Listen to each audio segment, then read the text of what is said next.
Assalamualaikum warahmatullahi wabarakatuh. Saya Mega Widya Putri. Saya dosen Universitas Muhammadiyah Pekajangan Pekalongan yang berkompes di Prodi Pendidikan Jasmani, Fakultas Ilmu Kesehatan. Spesialisasi saya yaitu di bidang tenis lapangan. Di sini saya akan mengajarkan mata kuliah tenis lapangan dasar yang berbobot 2 SKS. Pada kesempatan kali ini saya akan menjelaskan teknik pembelajaran yang akan saya gunakan, yaitu DIA, Delivery Interactive Assessment, pada mata kuliah tenis lapangan dasar yang akan saya ampu pada semester ini. Sebelum menjelaskan lebih lanjut mengenai materi, saya akan menjelaskan deskripsi singkat mata kuliah tenis lapangan dasar. Mata kuliah tenis lapangan dasar merupakan mata kuliah wajib yang harus diambil oleh mahasiswa semester 3, yaitu pada semester ganjil. Tujuan pada mata kuliah ini adalah untuk memberikan pengetahuan mahasiswa tentang nilai-nilai Islam dalam tenis lapangan, teknik dasar tenis lapangan, dan penerapan pembelajaran tenis lapangan di sekolah. Mata kuliah tenis lapangan dasar ini memberikan penjelasan tentang sarana-prasarana yang akan digunakan, teknik dasar dalam olahraga tenis lapangan meliputi forehand, backhand, servis, volley, dan bagaimana penerapan pembelajaran tenis lapangan di sekolah menggunakan modifikasi alat bantu pembelajaran dan modifikasi peraturan permainan. Setelah mengetahui mengenai deskripsi mata kuliah tenis lapangan ini, saya akan menjelaskan tentang pembelajaran yang akan saya gunakan, yaitu menggunakan DIA. Yang pertama adalah delivery, bagaimana cara saya melakukan interaksi dengan mahasiswa. Yang pertama, di awal perkuliahan saya melakukan kontrak perkuliahan. Dalam kontrak perkuliahan saya akan membicarakan tentang aturan-aturan perkuliahan, bobot nilai yang harus dicapai, dan buku yang harus digunakan oleh mahasiswa. Buku yang digunakan dalam pembelajaran ini adalah buku dari Abdul Alim yang berjudul tentang teknik dan taktik bermain tenis lapangan, Yasriuddin yang berjudul tentang tenis lapangan, dan ITF tentang teori kepelatihan. Pada setiap pertemuan saya menjelaskan kepada mahasiswa tentang peta konsep materi pada pertemuan hari ini, yaitu guna peta konsep tersebut untuk memudahkan mahasiswa memahami materi di pembelajaran yang akan saya paparkan.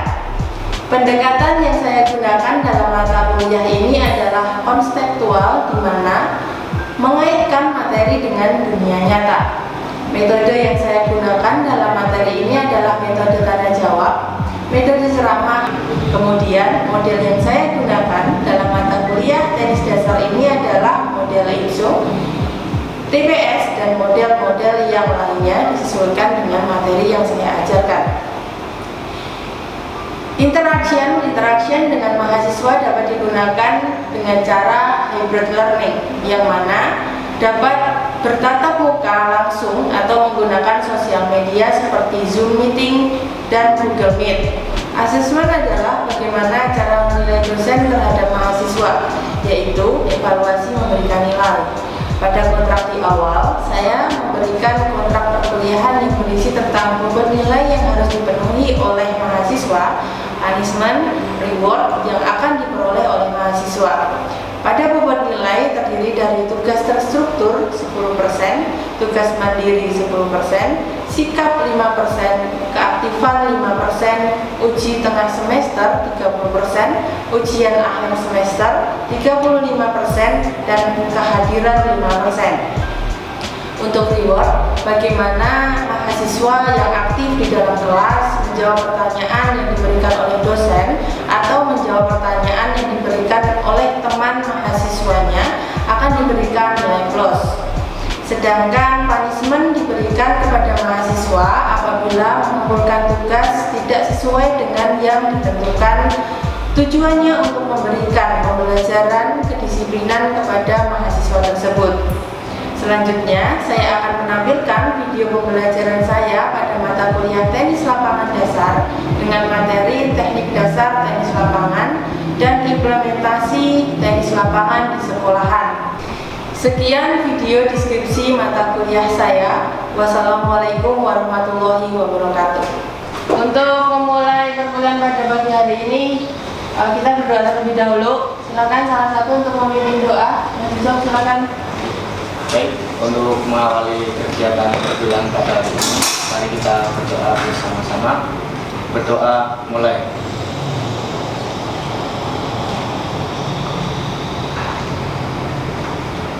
Selesai. Oke, saya presentasi terlebih dahulu. Mas Anda Salsabila.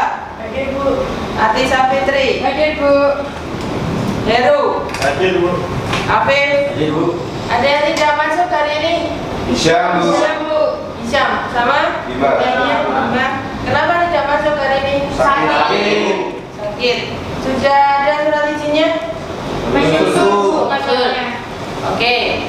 Untuk materi hari ini kita mata kuliah teknis lapangan dasar, ya. Kita mata kuliah teknis lapangan dasar kita ulas terlebih dahulu mengenai teknik-teknik yang ada di teknis lapangan dasar sebelum kita memulai untuk perkuliahan minggu depan di lapangan tenis, jadi praktek. Hari ini kita teori terlebih dahulu di kelas, terus kemudian minggu depannya kita praktek di lapangan, ya. Bisa dilihat di depan, ya, yang belakang kelihatan? Kelihatan. Oke, kita masuk di, sebelum saya menjelaskan materi intinya, saya akan menjelaskan terlebih dahulu mengenai tujuan pembelajarannya, ya. Dalam perkuliahan materi teknis lapangan dasar, kalian harus mengetahui tentang dasar-dasar teknik dengan baik. Kalian harus mengetahui tentang perkuliahan itu dilakukan dengan disiplin dan jujur. Kemudian mahasiswa juga mampu menerapkan nilai-nilai Islam dalam olahraga tenis sesuai dengan tuntunan agama Islam. Kemudian mahasiswa dapat menjelaskan teknik dasar dalam olahraga tenis lapangan, karena nanti teknik dasarnya ada banyak sekali. Terus kemudian mahasiswa dapat menggunakan teknologi informasi untuk menerapkan pembelajaran teknik dasar tenis lapangan di sekolahan. Kemudian mahasiswa juga bisa memahami nilai-nilai Islam dalam olahraga. Dan yang terakhir adalah mahasiswa dapat mengimplementasikan pembelajaran teknik dasar tenis lapangan dalam sekolah. Sebelum kita masuk ke materi dasar, ya, kita brainstorming dulu. Ya, bisa dilihat di depan. Ya, ini yang pertama adalah lapangan bulu tangkis. Ini berarti olahraga bulu tangkis. Kemudian yang kedua, tenis meja, ya, atau orang Jawa biasanya nyebutnya pingpong. Ya, yang terakhir baru yang dinamakan tenis lapangan. Apa bedanya? Bulu tangkis, tenis meja sama tenis lapangan, apa bedanya? Lapangannya beda, kemudian alatnya beda, kemudian peraturannya juga berbeda, ya. Jangan sampai ketika nanti pembelajaran kalian tidak tahu, ya, karena nanti kalian akan ditanya oleh siswa kalian, apa Bu bedanya, apa Pak bedanya, itu kalian harus bisa menjelaskan.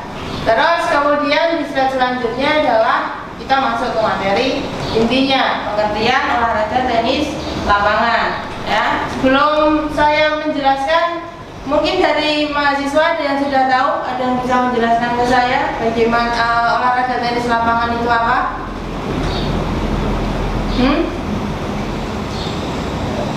Olahraga tenis lapangan adalah suatu permainan yang menggunakan bola, ya, bukan menggunakan kok, tapi menggunakan bola, ya, dan dipukul dengan raket dari suatu tempat satu ke tempat yang lainnya.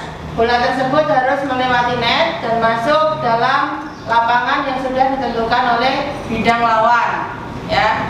Terus kemudian tujuan utama dalam permainannya adalah berusaha memukul bola masuk lapangan dengan sekuat tenaga sehingga membuat lawan tidak berdaya untuk menjangkau bola yang dipukul oleh kalian. Sampai sini ada yang mau ditanyakan? Belum? Belum? Oke. Berarti paham ya? Nah, kita ulas sedikit tentang pembelajaran tentang sejarah tenis lapangan. Ya, minggu lalu kita sudah bahas sejarah dan perkembangan tenis lapangan. sebelumnya juga kita sudah bahas mengenai kontrak perkuliahan. Ya, jadi kita ulas sedikit tentang sejarah dan perkembangannya. Tenis ditemukan oleh Arthur Balfour pada abad ke-19 di Inggris. Dikenal dengan sebutan lawn tenis atau tenis lapangan rumput. Ya, minggu lalu kita juga sudah bahas mengenai sejarah dan perkembangannya. Yang pertama, kita ada All England Club, merupakan klub tenis pertama di Wimbledon, Inggris. Itu juga kita sudah bahas. Ingat dengan materi ini? Masih ingat tuh? Masih ingat? Oke, kita bisa lanjutkan ya. Nah, kita masuk ke sarana dan prasarananya. Ya, sarana dan prasarana dalam olahraga tenis lapangan itu ada raket tentunya, kemudian ada bolanya, ada net, dan ada lapangannya. Ya. Yang pertama adalah sarana dan prasarananya tenis atau raket tenis. Ya. Nah, ini bentuk raket tenisnya. Ada yang belum pernah megang raket tenis? Helmi bu, belum bu. Nah, Helmi bu. nah, ini merupakan contoh dari raket tenisnya. Ya, ini raket tenis. Di situ ada ukurannya, kemudian ada size-nya, kemudian ada panjang kepalanya berapa dan pegangannya panjangnya berapa. Tapi ini sebenarnya adalah kondisional, tergantung oleh si pemain itu mau pakai yang ukuran berapa. Kemudian yang kedua adalah sarana yang kedua adalah bola tenis. Ya, bola tenis itu seperti ini. Jadi beda dengan bola pingpong ya. Kalau bola tenis itu terbuat dari karet yang diolah ya, seperti ini kurang lebih. Kemudian mempunyai diameter 6,5 cm sampai 6,8 cm. Kemudian beratnya itu 56 sampai 59 gram. Nah, kemudian kita lanjut di sarana nomor 3 yaitu net tenis. Ya, net tenis itu yang ada di tengah-tengah ya. Yang ada di tengah-tengah, jangan fokus ke lapangannya tapi kita fokus ke net tenisnya yang ada di tengah-tengah. Nah, net tenis itu gunanya sebagai pembatas antara kita sebagai pemain utama dengan lawan. Ya, bagaimana nanti bola itu harus melewati net itu dianggap bola itu masuk. Ya, bola itu sah. Tapi dengan ketentuan harus masuk di lapangan pemain yang berwarna hijau, jangan yang berwarna merah, kan? Kemudian sarana nomor 4 yaitu lapangan tenis. Lapangan tenis berbentuk persegi panjang, ya, dengan panjang itu 23,77, kemudian dengan lebar 8,23 meter. Untuk sarana prasarananya ada yang mau bertanya? Saya mau bertanya Bu. Silakan. Bagaimana pelaksanaan pembelajaran jika sekolah tersebut tidak memiliki sarana dan prasarana?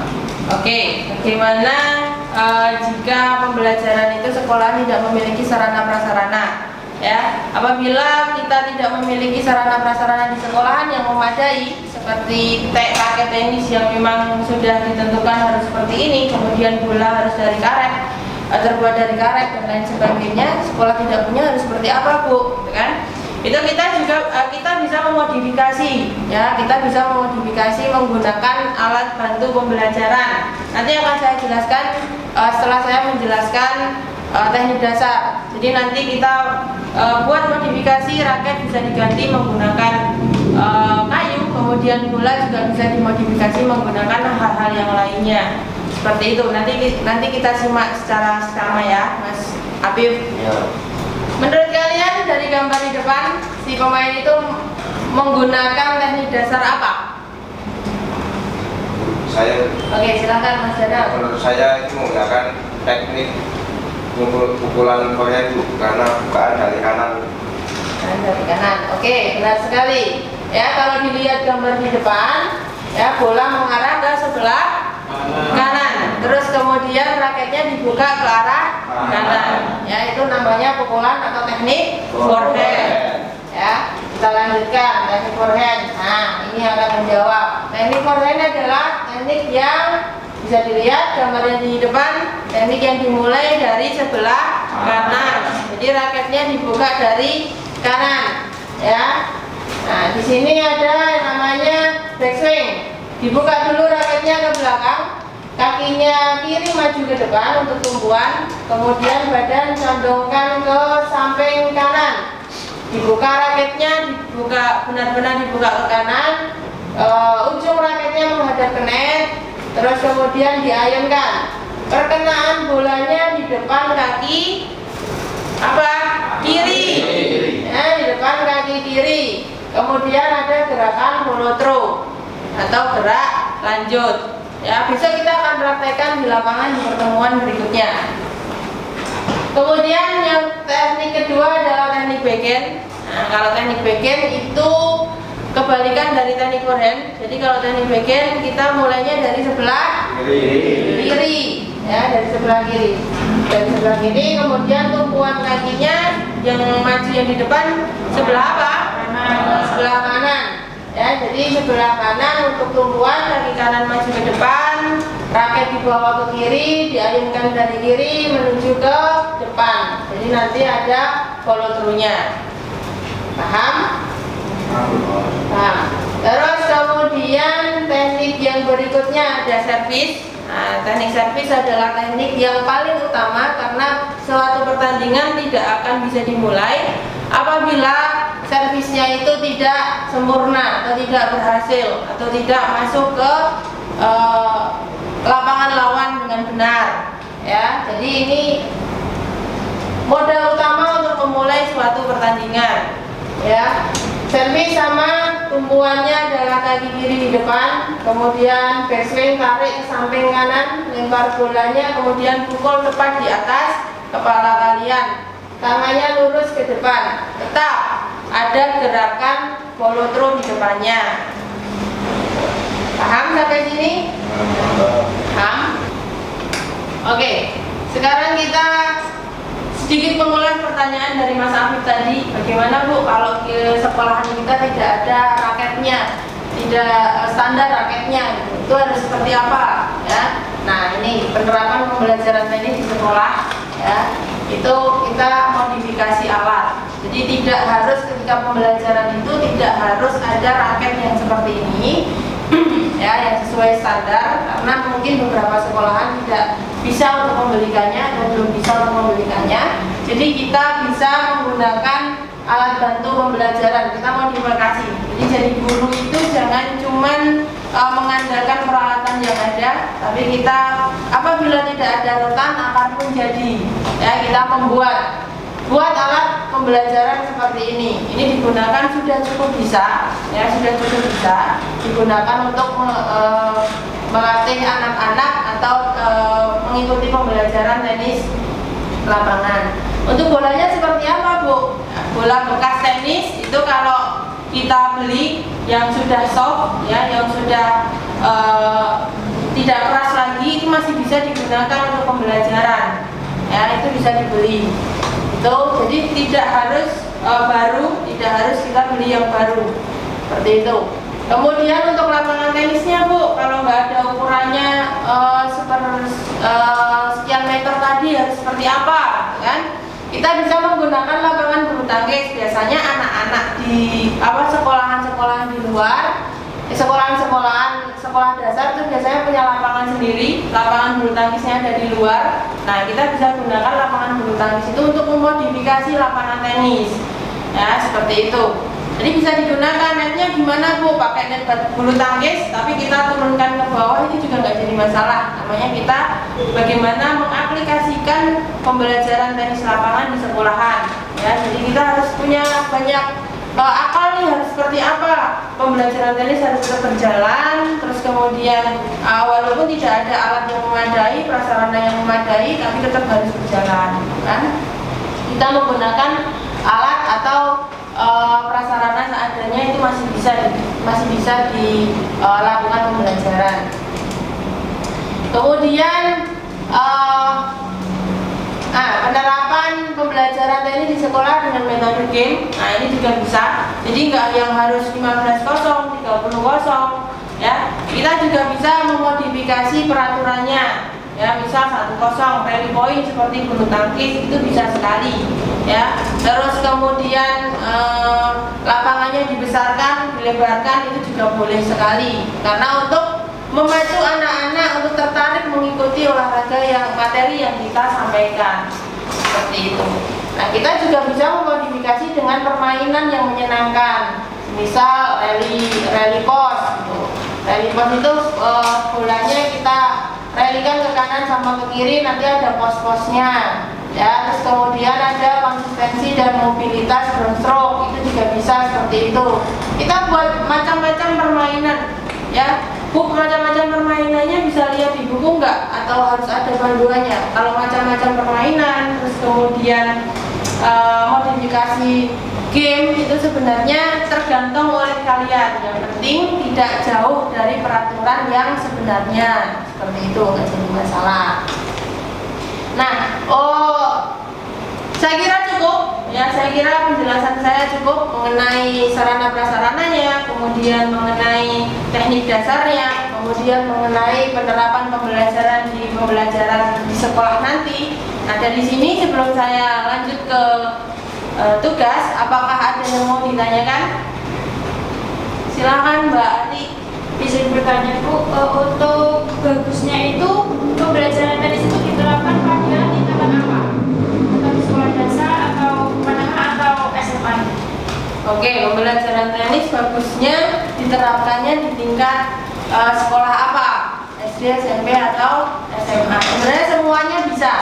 Tergantung si guru itu pintar-pintarnya memodifikasi. Ya, entah itu memodifikasi alatnya, entah itu memodifikasi lapangannya atau memodifikasi peraturannya. Ya, yang terakhir juga bisa dikombin dengan olahraga tonis sebenarnya. Kalau olahraga tonis itu tenis, tapi dengan sarana prasarananya bulu tangkis. Itu juga bisa diajarkan di sekolahan, kan? Nah, terus kemudian yang baiknya adalah diajarkan di SMA, karena nanti ketika di SMA kita ada mata pelajaran tenis, itu bisa racunnya adalah ke prestasi anak. Tapi SD pun juga sudah ada prestasi anak tersebut. Jadi kalau ditanya tingkatannya SD, SMP, SMA yang bagus yang mana Bu? Ketika dikasih pembelajaran tenis, itu sebenarnya semuanya bisa, tergantung bagaimana cara kita memodifikasi pembelajaran itu biar bisa dipakai anak SD, anak SMP, dan anak SMA. Seperti itu. Ada lagi yang mau ditanyakan? Cukup? Oke, kalau cukup kita diskusi, ya, kita bagi 3 kelompok. Silakan dibagi 3 kelompok, kemudian menggerombol dengan kelompoknya menjadi satu dengan kelompoknya masing-masing. Terus nanti akan saya kasih masalah yang harus kalian pecahkan satu kelompok. Silakan.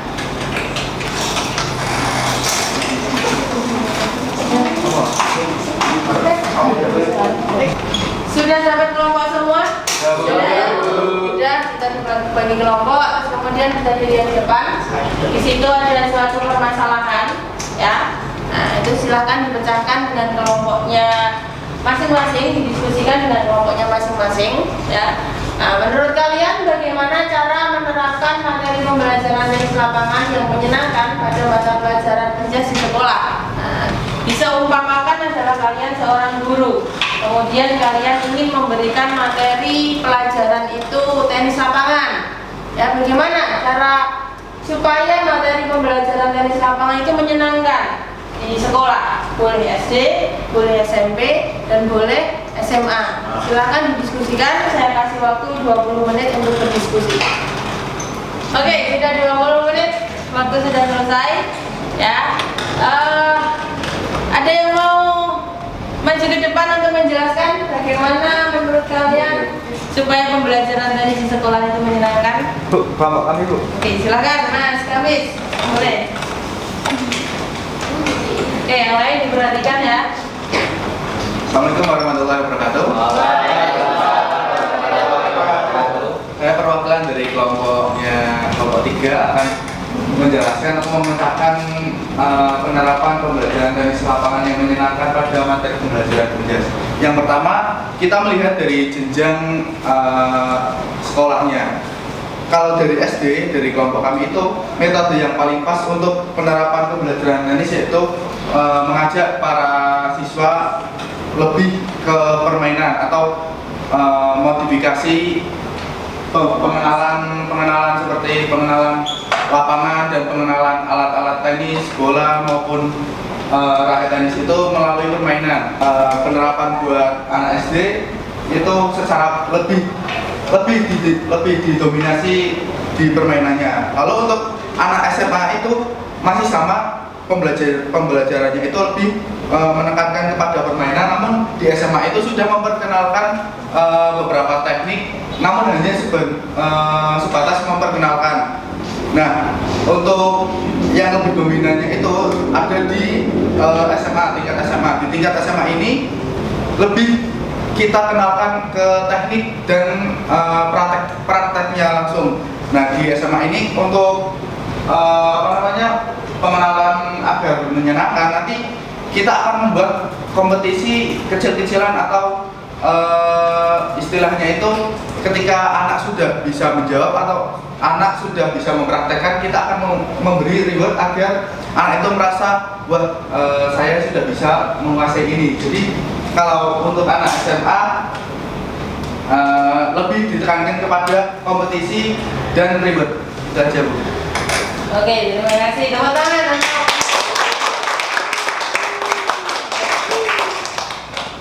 Oke, seperti itu ya. Jadi salah satu cara itu diberikan reward. Kemudian kita sebagai guru juga harus bagaimana caranya memutar akal, memutar otak, gimana caranya pembelajaran itu tetap berjalan, walaupun memang tidak ada sarana prasarana yang maksimal, bukan nggak mendukung, sebenarnya mendukung tapi belum maksimal. Kita harus menguasai apa itu peralatan apa yang dibutuhkan, prasarana apa yang dibutuhkan, kemudian teknik dasar apa yang harus kita kuasai sebagai guru olahraga. Ya, yang terakhir adalah bagaimana cara kita mengimplementasikan pembelajaran tenis lapangan itu di sekolah dengan menggunakan metode-metode yang lainnya seperti apa tadi?